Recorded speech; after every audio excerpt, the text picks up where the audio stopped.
So you can turn this bar, this little bar, into a gallon of liquid laundry soap. Yes, a gallon.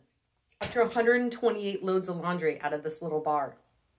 It's all natural, scent-free, fragrance-free.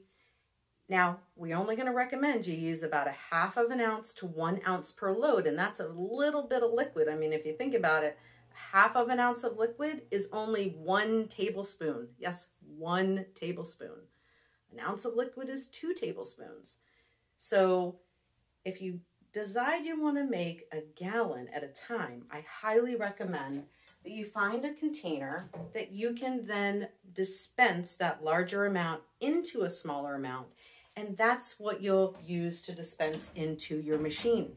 It'll be much easier to pour 1/2 ounce or an ounce out of a smaller container than it will be out of a big one. So try Tangie at home.